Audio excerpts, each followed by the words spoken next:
apa yang dimaksud dengan OSINT? Ya. Kalau kita lihat Open Source Intelligence itu apa sih kegiatannya, tujuan, fungsinya? Penyidik mencari informasi dari target, maka dia bisa mencari informasinya lewat sosial media yang populer. Ya. Nah, OSC bekerja erat dengan badan intelijen. Kenapa?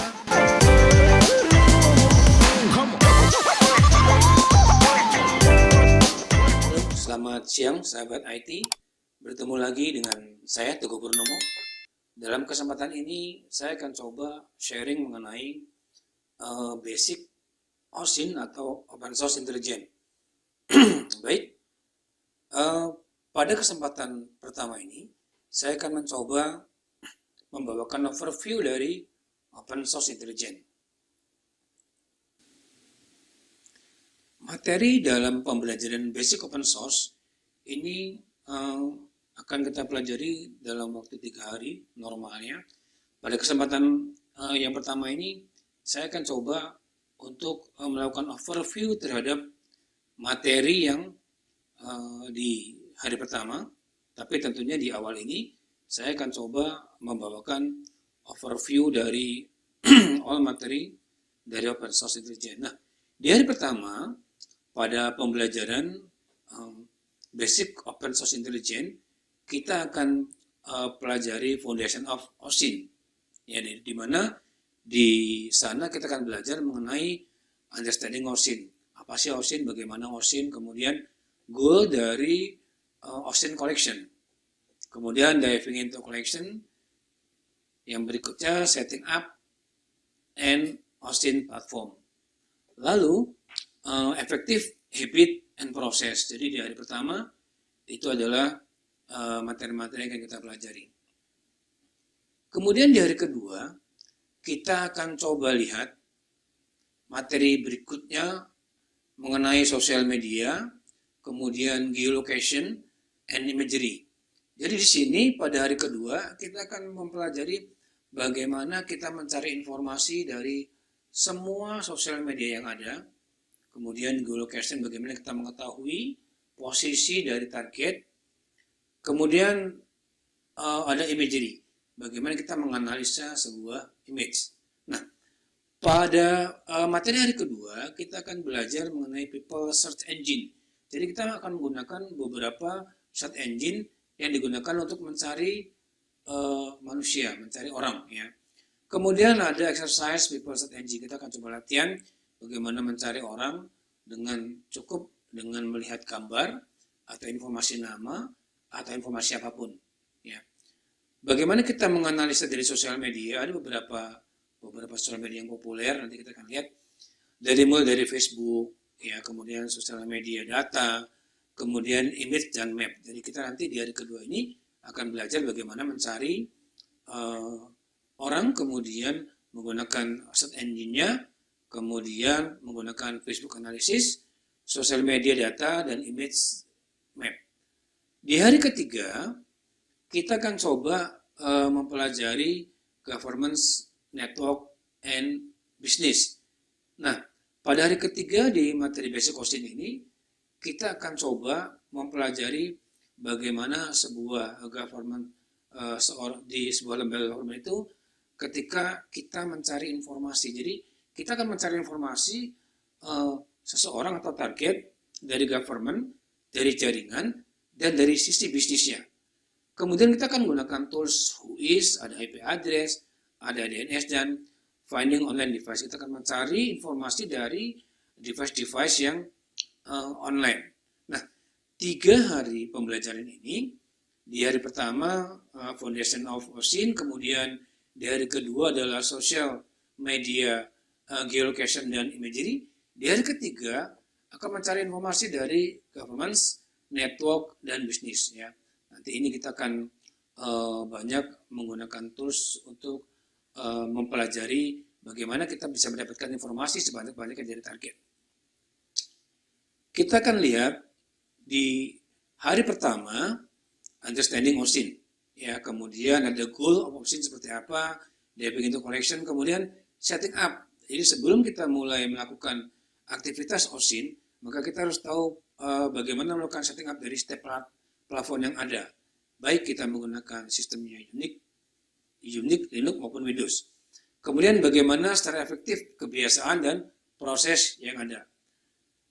Ini adalah sedikit gambaran dari materi hari pertama yang coba akan saya berikan sedikit sinopsisnya ya, atau rangkumannya. Jadi di hari pertama ini kita akan memahami satu submodulnya adalah understanding OSINT. Apa yang dimaksud dengan OSINT? Ya, kalau kita lihat open source intelligence itu apa sih kegiatannya, tujuan, fungsinya, kemudian siapa yang menggunakan ini? Jadi kegiatan mengumpulkan dan mengkorelasikan informasi yang bersifat open source intelligence, ya, ini yang disebut sebagai OSINT, ya, atau open source intelligence. Adapun menurut Departemen Pertahanan Amerika, ya, definisi dari OSINT adalah informasi yang tersedia untuk umum yang dikumpulkan, dieksploitasi, dan disebarluaskan. Jadi definisi dari OSINT sendiri adalah kegiatan mengumpulkan dan mengorelasikan informasi yang bersifat open source.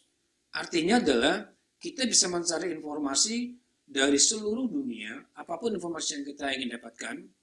Jadi dalam bentuk data yang unstructured. Jadi jadinya data itu dari data yang benar-benar semua terkumpul jadi satu. Kalau kita bisa analogikan, kalau kita tahu ada Bantar Gebang itu semua sampah itu dikumpulkan di sana.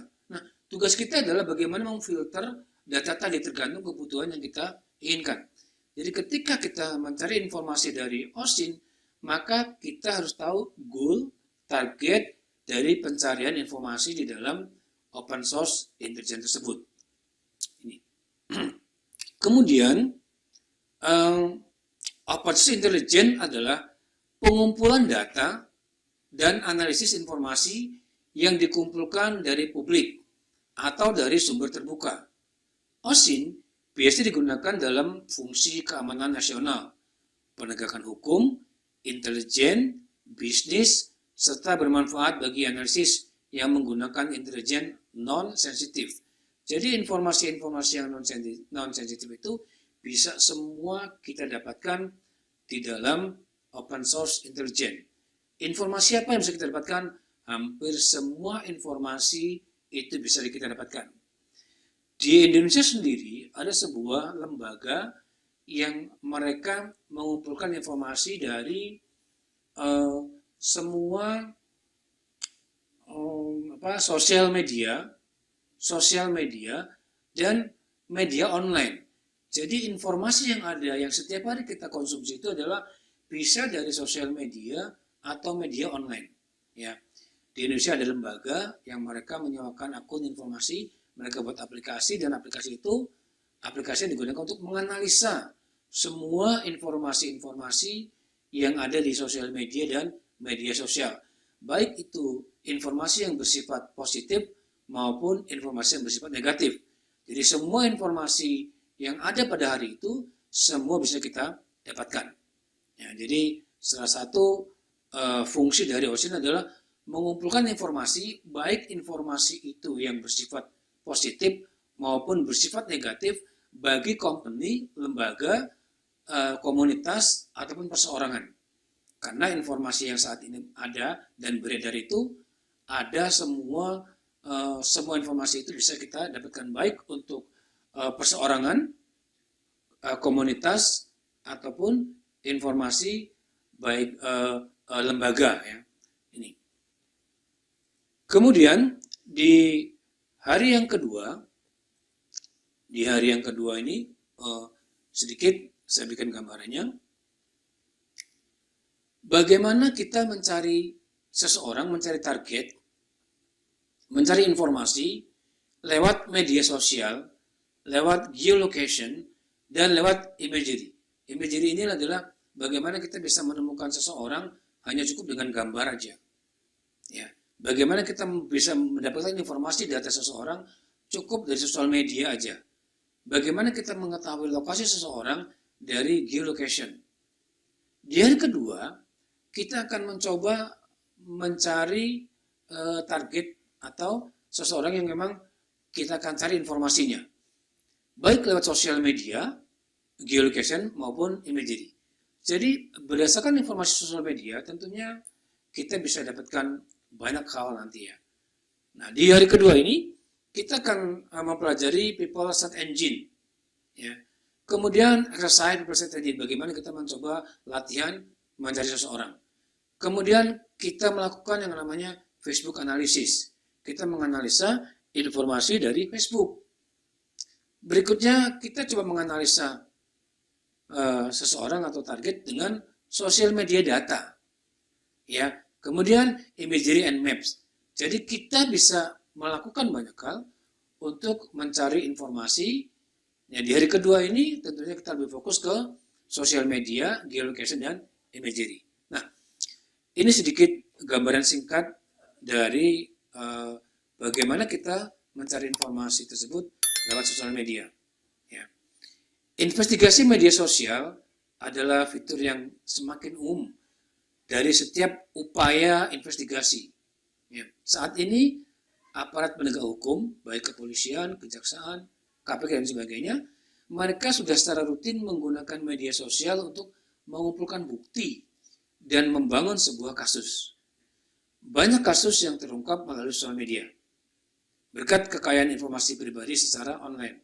Ya, artinya target-target tersebut secara tidak sengaja memberikan informasi dirinya, habitnya, kebiasaannya, lingkungannya di sosial media, sehingga ketika aparat penegak hukum ini mencari informasi tentang diri seseorang, maka akan dengan mudah tentunya informasi ini didapat lewat sosial media. Ya. Kemudian lewat geolocation. Dengan geolocation yang memungkinkan aparat penegak hukum bisa mengetahui lokasi dari orang yang sedang dicari. Dimanapun posisinya, dengan mudah tentunya akan bisa kita dapatkan. Kemudian lewat imagery. Dari imagery ini kita bisa tahu lokasi terakhir. Begitu kita lihat lokasi terakhir lewat sosial medianya, kemudian kita analisa gambarnya, informasi upload terakhir yang dilakukan, maka kita bisa memastikan bahwa target saat ini berada di posisi mana. Ya. Nah, kenapa? Karena lewat kekayaan informasi yang kita dapat dari sosial media tersebut, tentunya ini akan memastikan karakter seseorang. Kita bisa lihat karakter seseorang dari informasi yang ada di sosial media.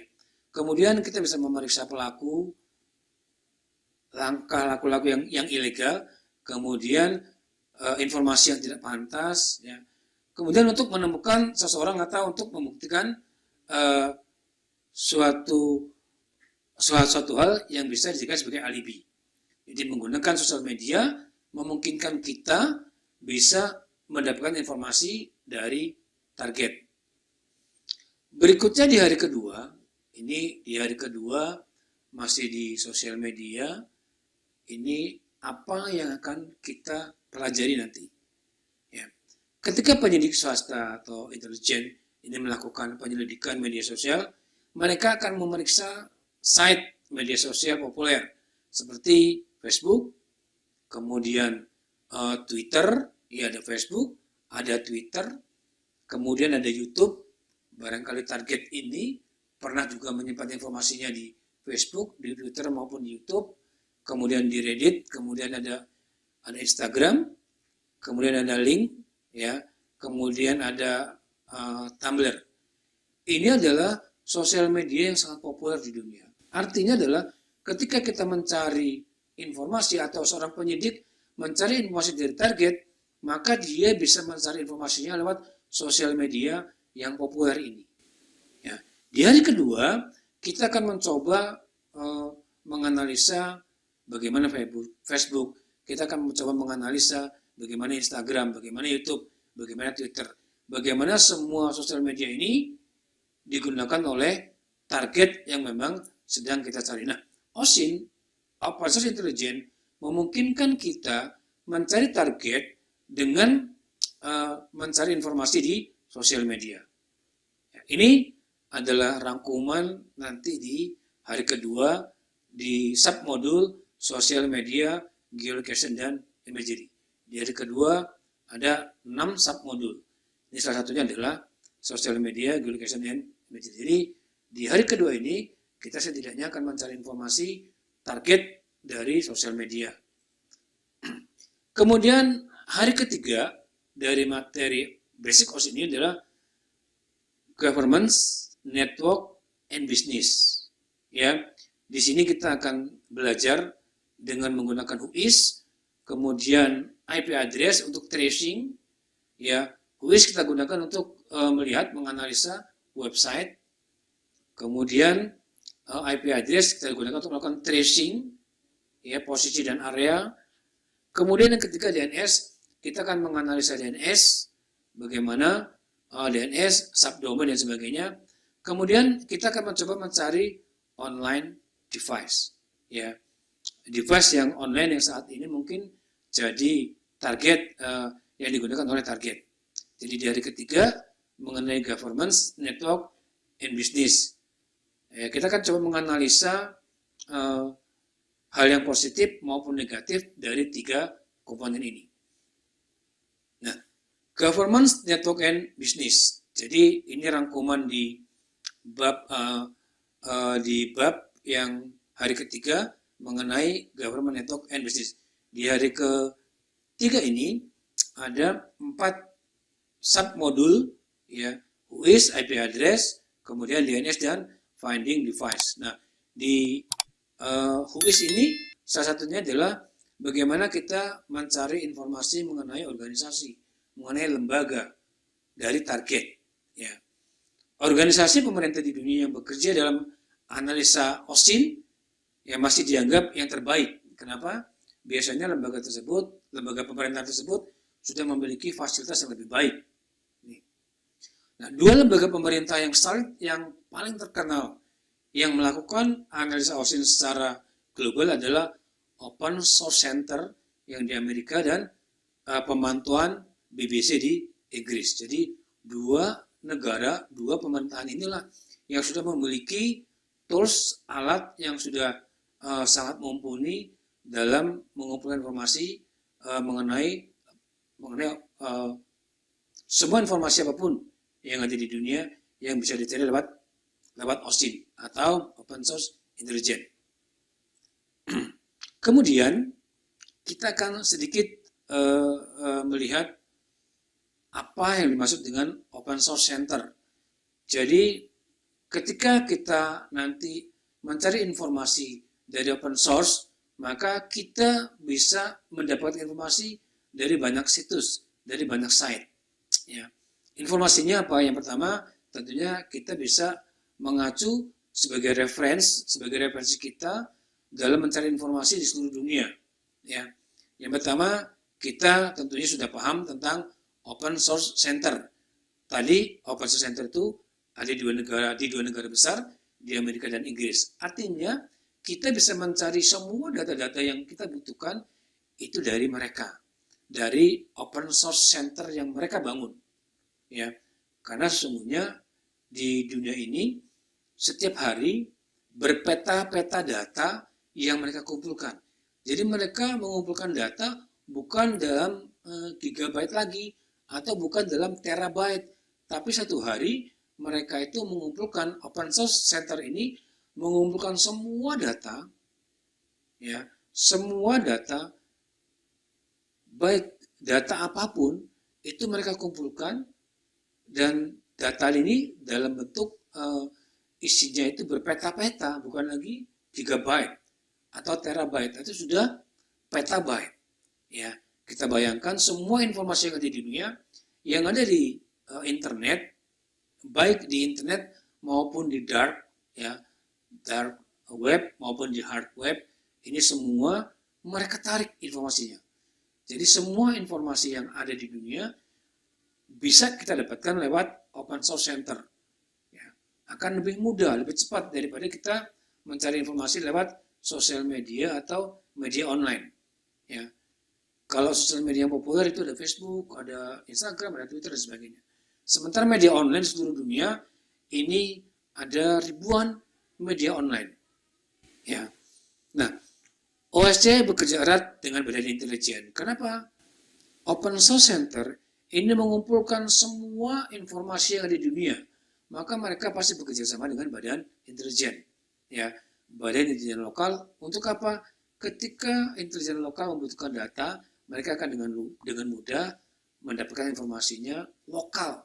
Artinya tidak lagi mereka harus searching di internet.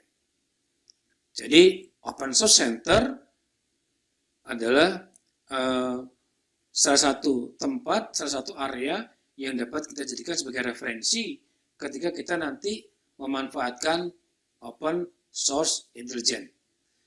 Baik, di hari kedua, di governance, ya, bagaimana kita mencari informasi terkait dari governance, kita nanti juga akan coba uji bagaimana kita mencari informasinya dari Open Source Center, itu pun kita akan uji bagaimana kita membuktikan ketika mencari sebuah informasi, ini akan dengan cepat kita dapatkan. Kemudian bagaimana dengan network-nya, ya, bagaimana dengan jaringan yang terbentuk dari target. Kemudian bagaimana dengan bisnisnya, ya. 3 hari nanti yang akan coba di sharing mengenai open source ini akan coba kita sampaikan bagian demi bagian. Bagian yang pertama ini masih seputar informasi apa yang akan kita dapatkan, yang akan Anda dapatkan ketika Anda mengikuti step by step, bagian demi bagian dari materi Open Source Intelligence. Jadi di bagian pertama ini saya baru memberi informasi materi-materi yang akan saya sampaikan. Jadi nanti di bagian kedua kita sudah masuk ke dalam modulnya bagaimana kita memahami sesungguhnya OSINT, apa yang didapatkan, kemudian hasil apa yang nanti kita akan dapatkan, report apa yang kita hasilkan ketika menggunakan Open Source Intelligence. Demikian untuk pertemuan kita pada kesempatan hari ini. Jadi di kesempatan berikutnya nanti akan coba saya sampaikan di pertemuan kedua. Di pertemuan saya yang pertama ini saya akhiri. Assalamualaikum warahmatullahi wabarakatuh.